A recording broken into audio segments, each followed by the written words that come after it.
कारखान्याचा भाव ते देत नाही. त्याच्या संदर्भामध्ये शेतकऱ्यांना 2 पैसे मिळाले पाहिजे त्याबद्दल दुमत नाही. परंतु 7वा महिना अजून माळेगावचा चाललेला आहे. बाकीकडं कारखाने बंद पडायला लागले. म्हणजे त्यांचा सगळा काल तो माझ्याकडे बजरंग सोनवणे आलेला होता बीडचा. तो म्हणला दादा माझा कारखाना थोड्या दिवसात बंद होईल. सोलापूरचे कारखाने बंद झाले. अनुराज काल का काय बंद झाला. बरेच कारखाने त्या ठिकाणी बंद होत आहेत. पण आपला अजून 7वा चाललाय. वेळेमध्ये ऊस गेला. तुम्हाला तसंच पाहिजे. तुम्ही आम्हाला पाडल्यावर तुमचं कसं चाललंय.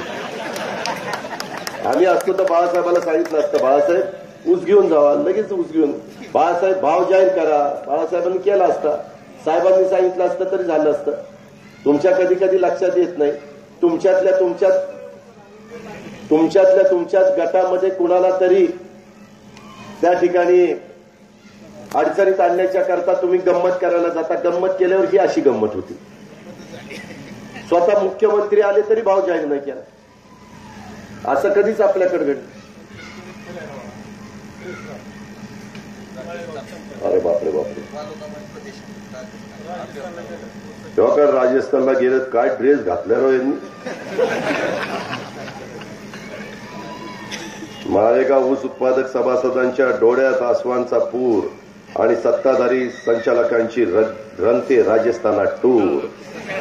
अरे कविताच केली आहे ना. माळेगाव कारखाना सभासदांच्या ऊसाची झाली लाकडं. पांडुरंगाला घालतात साकडं. सत्ताधारी संचालकांना वाटतंय आमचं कोण करणार वाकडं. ऊस न तुटलेले चिंताग्रस्त ऊस उत्पादक शेतकरी. लवकर गेला असता तर कुणी खोडवा राखला असता. लवकर गेला असता तर कुणी हरभरा टाकला असता. लवकर गेला असता तर कुणी गहू टाकला असता.